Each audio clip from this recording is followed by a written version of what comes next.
And for those of y'all that haven't heard yet, yes, I literally did buy the least expensive livable home in the state of Texas at the time that I was looking to turn into my future workshop and apartment. It is a 1965 cinder block home built by most likely immigrant from Central America, Central Mexico, themselves. Amateur built. It is on a slab foundation, and over the next few months, I'm going to actually get an entire workshop and apartment inside it. But unfortunately, as I've said previously, that's not going to be on this channel because that's more DIY. I started an entire new channel for this shop build called Wortheffort DIY. That if you want to follow along, go there. You'll need to go there and subscribe. But for those of y'all that haven't heard, I just thought I'd give you a really quick view of where you're going to be seeing a lot of the future content filmed at. So come along, let's take a quick look. When I was looking, I was really just looking for very solid bones. I've kind of cut my expectations down, and I just needed a place to start. And this is a cinder block place, and I've gone all the way around. It is on a slab foundation.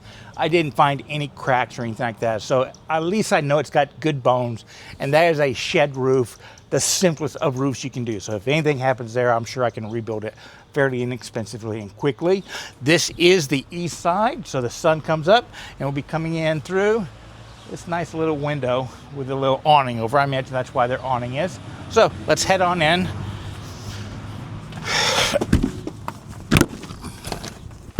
Yeah, the door sticks a little bit.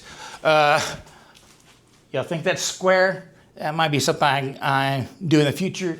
And I have a pretty wild idea for building a front door, and that's kind of what's going to be the differentiation of these two channels. I'll build a door on the Worth Effort. That's going to be fine woodworking, but actually installing a door is kind of DIY. So we'll put that over on this channel. The guy that lived here was, how do I say it? A bit of a slob, but he was living here. They had a tenant in this place. This place was so highly desirable, it was on the market for over almost 500 days, and the guy was living in it up until the landowner gave him eviction. I think we gave him 60 days to move out, and in those 60 days, he managed to get everything out of this place except for all the crap. Quite literally. Those two bags are filled with pee pads for his little chihuahua. Fun. Over this way, we have the smallest of kitchens. It's literally the cheapest aisle with a sink, a stove, and a biohazard of a refrigerator. All of that will eventually be gone. Those two biohazards are going now. But we will be building up a nice kitchen and stuff like that, and that'll kind of be another differentiate. You know, build the cabinets, really nice cabinets on Worth Effort. On Worth Effort DIY, we'll be installing them. But the idea right now is to just get in here and get to work so my production woodworking doesn't have a big break, because that's how I'm earning my living right now, is I'm just going to subdivide this entire place. This is going to become a workshop. Those are not bearing walls. We're just going to blow them out. And this will become a little micro apartment as I work on a workshop in the back. In fact, the basic idea is to take the house. It has a house and a carport, and almost duplicate it on the back. Have a workshop and a outside workshop for my metalworking and machine working. A lot of y'all call a garage. There does happen to be a Connex, a shipping container, on the lot right now. I do not know why the tenant didn't use it. There's nothing in it. But I'm going to reposition that one, and that's going to become my storage until we get the shop built, because a lot of my heavy equipment is going to go out there. And then once the shop is built, that's just going to become a dedicated wood storage where I can be drying bowl blanks and stuff like that and have a good inventory. It's something I've always wanted. I have a little bit of that in my shop right now, but I wanted to be able to make 5 years of blanks and then just go out and pull them when I need to sell them. So that's the general idea. Coming back here, oh, this one stinks. That is a biohazard, but one cool thing, the guy did leave me a samurai sword. I think we're going to be putting this to good use in my wood shop, or at least in the demo of this place. But this closet will be going away, and the shop will be basically 300 square feet. Bigger than most shops I've been in prior to going into a warehouse a few years ago. I don't think you want to see the bathroom, but just a quick horror story look. My big issue, though, I think, is going to be power. Yeah, here's the backyard.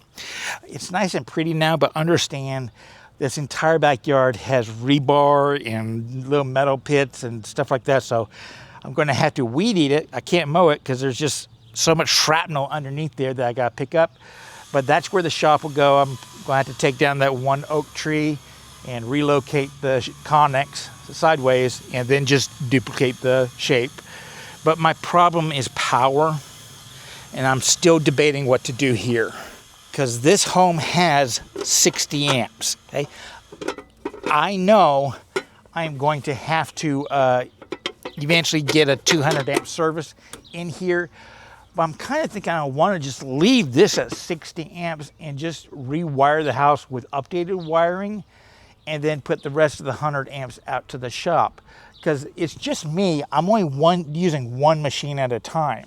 This oven operates off of a 220, so I think as long as I have one plug, a 220 plug that I can build an extension cord, my bandsaw, my lathe, and my table saw are the only power tools I will be bringing into this temporary workshop that need that. And I never use all of them at the same time.